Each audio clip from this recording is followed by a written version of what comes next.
皆さんこんにちは。ご無沙汰してます。てか YouTube 自体を全然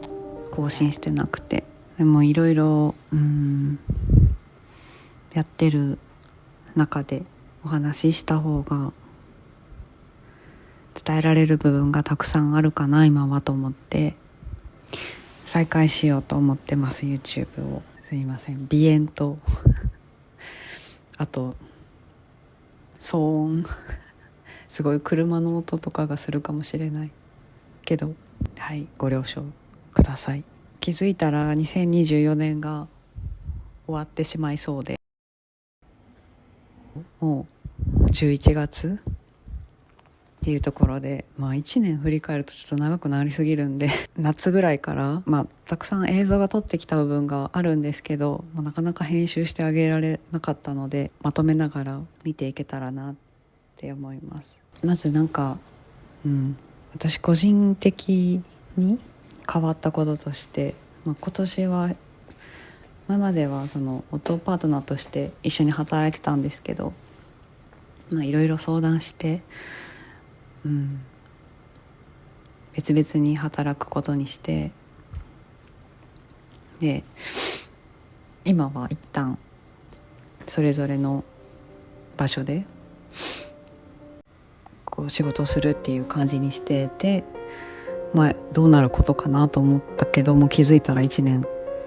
経って韓国のソウルでモデルの撮影をさせてもらったりとか、初めてモデルに着せつけて撮影するオリジナルの商品をさせてもらうっていうことをして、でいろんな方に助けていただいて形にできた。そんな感じで普段は一人でこう家で作業することが多いですけど、そう韓国でみんなで撮影してる時とかミーティングの場ではやっぱチームで動いてるんだなっていう実感がありました。本当に韓国のチームの皆さんに感謝してます。ありがとうございます。で仕事に関してはもうあっという間に1年が忙しく終わってしまったっていう感じです。それであと仕事だけじゃなくて、夏に私よく体調も気持ちも浮き沈みがしてしまうんですけど、そういうところで仕事だけじゃなくて生活習慣自体も変えたいなって思うことがいろいろあって、で具体的に言うと時間の使い方を、仕事とプライベートともう少し分けたいっていうふうに思うようになって、特に本を読む時間とか、時間がないってなんで思うんだろうと思って、こういうノートに自分の日記じゃなくてやってることを全部時間ごとにメモしていったら、明らかに、仕事でスマホとか、パソコンとかも触るんだけど違うこと調べてたりとかいつの間にかしちゃって、時間が過ぎてるっていうことになってしまってたので、それが記録をつけてると分かってきて、だらだらと無目的にスマホとかパソコンを触る時間を減らしたいなって思ってました。習慣変えたいって思ってた時に、これ多分去年とか一昨年に読んでた本なんですけど、この本のことを思い出して、これもう一回読んでみようと思って何度ももう読んでて、中に線とかももういっぱい引いちゃってるんですけどぐらい何回も読んでて、一回読んだだけじゃわからないし、このまま自分でやってみないとっていう感じなんですけど、とにかく仕事とプライベートと、ちゃんと分けた上でやりたいこともやりたいって思って、夏の終わりからそういう時間の使い方とか自分の普段やってることにもうちょっと意識的になろうと思ってたところ、仲のいい友達というかよく話す友達が近くに住んでいなくて、結構遠方に住んでる友達が多いですけど、会う機会が何度かあって持ってて、でその時に、生活習慣をもっと有意義な感じにしたいんだよねみたいな話をすると、私もそう思ってたみたいな話に自然となって、事前に話してたわけでもないけど。昨日行けなくてごめんね。いや私行くつもりだったんだけど。全然大丈夫。それはすごい似てるのが、ちょっとこうやって撮ってるね、いつも。これ170度撮れる。魚眼レンズわかる？撮りますけど。でもね、ちょっとあれちょっと出てる。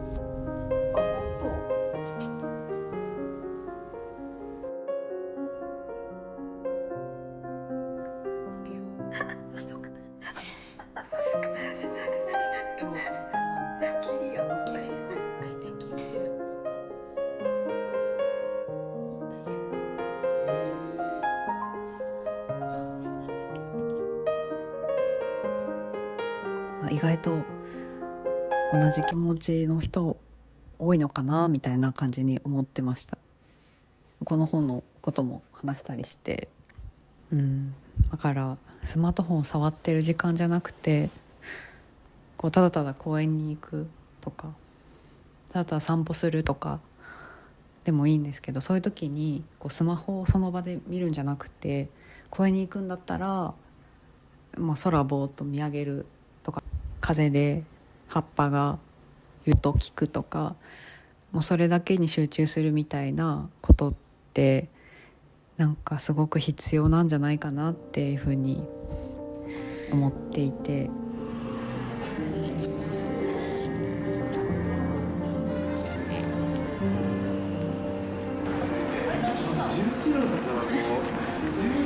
ので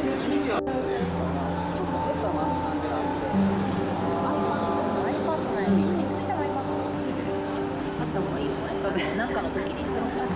靴を思い出したら、そうね、靴になってた時にそうかも選択肢の一つに入れてもらえたら。気をつけてね、バイバイ。こっちか。バイバイ。あと友達とかの関連で言うと、夏にポップアップがあって、シーセーズアットっていうブランドをやっている友達のお手伝いを急遽したり、そこでお友達ができたりとか、今年は意外とその新しい方と知り合えてこう友達になったりとかっていうのが多くて、それも私にとってはすごくいい機会が、たくさん持てたかなって思ってます。友達のもともと私も彼女のプロダクトが好きで、ソウルに直接会いに行って買い物をして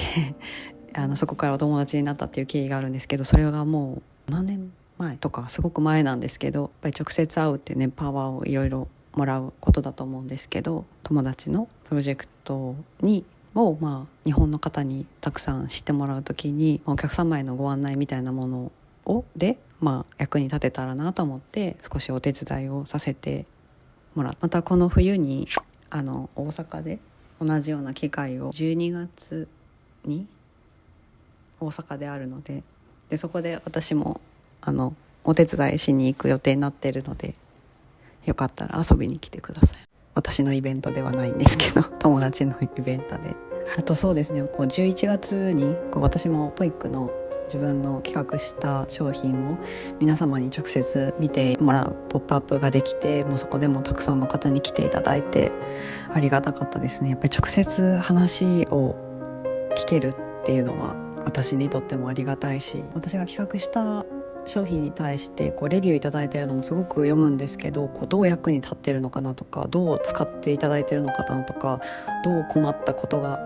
あるのかなとか、直接話ができないからこそ、少しでもいただいた意見はちゃんと知りたいっていうふうに思って、でそのお話をする機会が本当にこの間直接できる限りいろんな方と話をしようと思っても、気づいたらやっぱりね朝のオープンが11時で、夕方6時で終わってしまう、1日しかないポップアップだったんですけど、7時間お店に立ちっぱなしでお話できて、でも本当にありがとうございました。たくさんの方に来ていただいて話もたくさんできて、私ありがたかったです。いろんな国の方がポップアップをやった時に入ってきてくださって、それも嬉しかったですね。日本だけじゃない、